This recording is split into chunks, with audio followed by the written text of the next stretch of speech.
Hello everyone, मैं मिथुन सिंह स्वागत करता हूं आप सभी का। आशा करता हूं आप सभी बहुत अच्छे होंगे।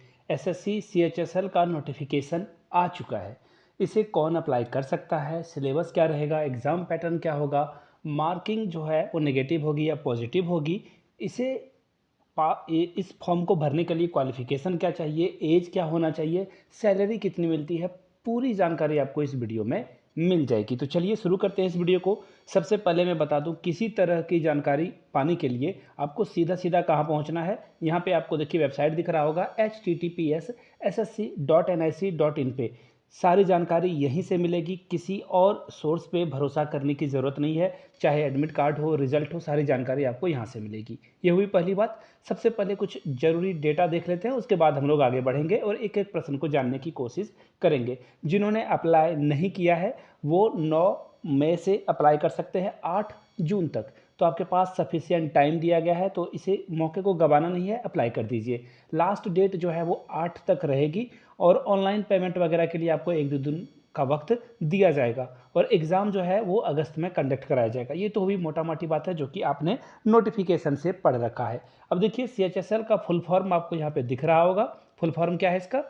Combined higher secondary +2 level examination. इससे क्या बातें क्लियर हुई, क्वालिफिकेशन की बात मैं क्लियर कर देता हूं ताकि आपको सारी जो है वीडियो देखने की ज़रूरत नहीं है। अगर आपका एज क्राइटेरिया और फिर ये क्वालिफिकेशन क्राइटेरिया मैच कर जाता है तो ही आप पूरी वीडियो देखिएगा। सबसे पहली बात, जिन्होंने +2 कर रखा है, अब +2 का मतलब क्या होता है?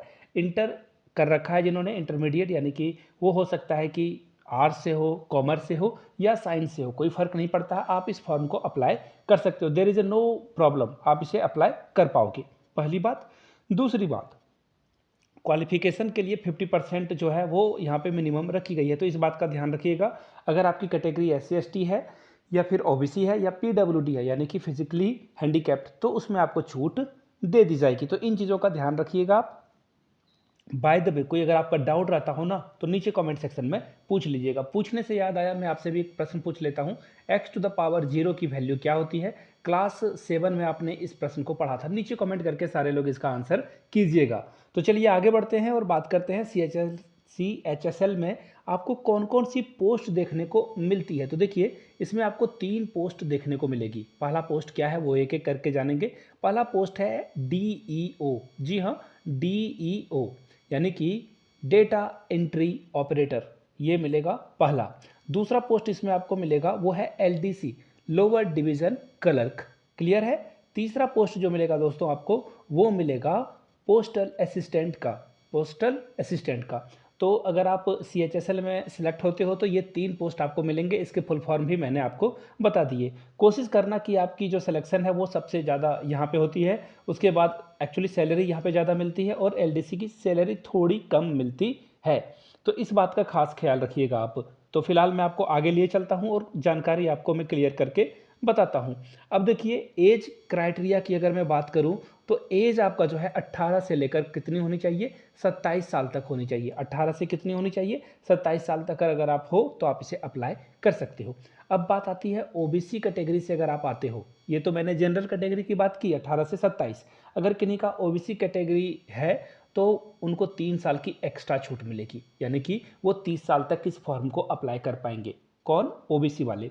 अगर आप SC ST से आते हो तो SC ST वाले जो है 5 साल अधिक, यानी कि 27 में 5 अगर आप ऐड कर देते हो तो हो जाता है 32 साल तक, यानी कि 32 साल तक आप इसे अप्लाई कर पाओगे। अब बात करते हैं PWD की, यानी कि फिजिकली हैंडीकैप्ड जो है वो 10 साल तक इसे अप्लाई कर पाएंगे। अब आप बोलोगे अच्छा ठीक है, मैं OBC से हूँ और मैं फिजिकली हैंडीकैप्ड भी हूँ, तो इसमें आप 10 में 3 ऐड कर दीजिए, 13 साल, यानी कि एक्स्ट्रा 13 साल आपको मिलेंगे। अगर आप SC ST से हो और फिजिकली हैंडीकैप्ड हो तो 15 साल एक्स्ट्रा मिल जाएंगे। 27 में 15 आप ऐड कर दोगे तो 42 ईयर्स तक आप इसे अप्लाई कर पाओगे।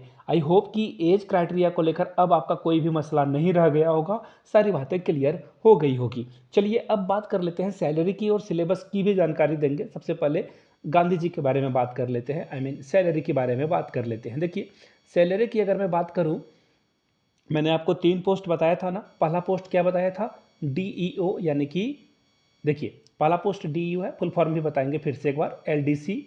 इसके बाद तीसरा क्या है? PA। अब देखिए एक एक करके सारी चीज़ों को हम लोग देखते हैं। डी यानी कि डेटा एंट्री ऑपरेटर, इसके लिए सैलरी आपको देखिए 19,000 से, है ना, 19,000 से लेकर कितनी मिलेगी, 63,200, 63 आप समझ लो इसे। तो मिनिमम जो है 19,000 रुपये आपको यहाँ पे मिलेगा। सॉरी, ये मैंने एलडीसी की बता दी, आई एम सॉरी।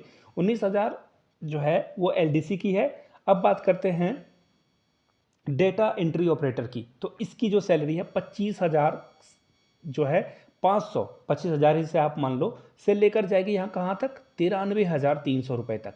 तो 93,000 रुपये तक आपकी जाएगी। इसलिए मैं बार बार कह रहा था डीईओ की सैलरी अच्छी है। अब बात करते हैं पीए की, तो इसकी 25,500 रुपये से लेकर ये जाएगा 92,300 रुपये तक। तो कुल मिलाकर बात ये है ना, कुल जमा बात की, अगर आपको पोस्ट चुनना हो तो 3 पोस्ट में से आप सबसे पहले किसे चुनोगे, आपको चुन लेना है डीईओ की पोस्ट।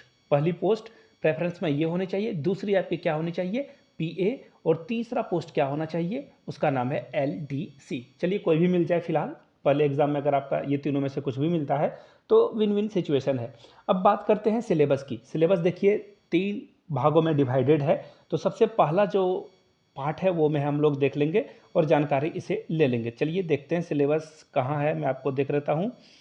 वेट अ मोमेंट, ये देखो आप यहाँ पे कहाँ कहाँ फॉर्म भर सकते हो, इन्होंने सारी जानकारियाँ दे रखी है। देखो इसे 3 टीयर में कंप्लीट करना होता है। पहला टीयर जो है, पहले वो मैं उसकी जानकारी आपके साथ रख दूँ।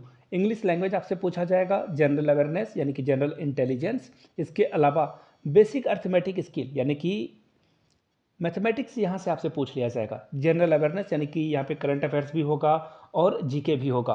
तो प्रश्न देखिए कितने पूछे जाएंगे, 100 प्रश्न आपसे पूछे जाएंगे, 25 25 25, इन चारों से 25 25 क्वेश्चन आपसे पूछा जाएगा। नंबर कितने मिलेंगे, 25 को 2 से मल्टीप्लाई कर दो, 50 नंबर हर सेक्शन के लिए रहेगा आपका। कितना रहेगा, 50 50 50, यानी कि 200 नंबरों का एग्जाम होगा, लेकिन क्वेश्चन 100 ही रहेंगे। अब बात करते हैं क्या नेगेटिव मार्किंग भी है, तो यहीं से आप देख लो ना, खुद आप चीज़ों को देख पाओगे। यहाँ से देखिए, वेट अ मिनट, यहाँ देख लो, ये देखो नेगेटिव मार्किंग इन्होंने मेंशन कर रखा है।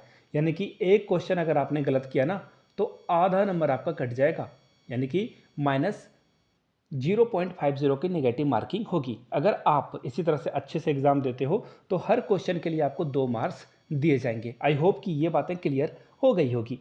अब सिलेबस को अगर आप पूरी तरह से देखो, टीयर 2 का सिलेबस भी यहाँ से आप देख सकते हो। हर सब्जेक्ट के लिए सेक्शन अलग रखा गया है।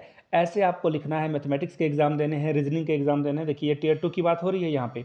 हर सेक्शन में यहाँ पे सारी चीज़ों को मैं एक्सप्लेन कर देता हूँ एक एक करके। देखिए मैथमेटिक्स से पूछा जाएगा 30 प्रश्न, रीजनिंग से 30 प्रश्न, और क्वेश्चन कितने हो जाएंगे, 60, और नंबर कितने मिलेंगे आपको, 180। देखिए टीयर 1 पास करोगे तब टीयर 2 का ये एग्जाम आपको देना है, जो कि 2 घंटे 15 मिनट का होता है। अब देखिए इंग्लिश लैंग्वेज एंड कॉम्प्रीहेंशन और जनरल अवेयरनेस से, देखिए इंग्लिश से 40 प्रश्न और जनरल अवेयरनेस से 20 प्रश्न, टोटल यहाँ भी 60 प्रश्न और 180 नंबर का एग्जाम ये भी लिया जाएगा।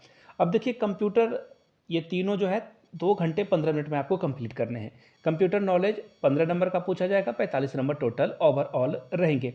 अब देखिए स्किल टेस्ट पूछा जाता है डीईओ, मैंने बताया था ना, डेटा एंट्री ऑपरेटर के लिए, और ये डिपार्टमेंट या मिनिस्ट्री के लिए लिया जाएगा। आपको स्किल टेस्ट भी लिया जाएगा डीईओ के लिए। अब देखिए एलडीसी के लिए जो है टाइपिंग टेस्ट भी लिया जाएगा। तो इन चीज़ों का खास ख्याल रखिएगा आप। टीयर 3 जो होता है वो होता है आपका स्किल टेस्ट, और आपकी जो टाइपिंग स्पीड है उसको जज किया जाएगा। अगर आपने तीनों टीयर को कंप्लीट कर लिया तो आपका जॉब हो जाएगा। टीयर 1 का कंप्लीट सिलेबस आपने नहीं देखा है अभी तक, तो नीचे कमेंट सेक्शन में मैंने एक लिंक दे रखा है जिसपे मैंने सिलेबस टीयर 1 का सिलेबस कंप्लीटली जो है आपके साथ डिस्कस कर रखा है। उस वीडियो को जाकर आप चेकआउट कर सकते हैं। डिस्क्रिप्शन में भी मैं लिंक देने की पूरी कोशिश करूंगा ताकि आपको सारी जानकारियां मिल पाए। जाते जाते आप लोगों से एक उम्मीद रखूंगा, आप लोग जितने भी बच्चे इस वीडियो को देख रहे हैं, नीचे कमेंट करके एक बार जय हिंद जरूर लिखें। आत्मा को तृप्ति मिलेगी मुझे, और पता चलेगा वीडियो आपने यहाँ तक देखा और भरपूर प्यार दिया। पहली बार चैनल पे आए हैं तो चैनल को सब्सक्राइब करते हुए जाइएगा, घंटे वाला बटन दबा देना है आपको, और वीडियो को ज़्यादा से ज़्यादा लाइक करें और अपने दोस्तों, रिश्तेदारों, सहेलियों तक इस वीडियो को शेयर करें, साझा करें। वीडियो को यहाँ तक देखने के लिए आप सभी का फिर से एक बार तहे दिल से बहुत बहुत शुक्रिया। Thank you so much.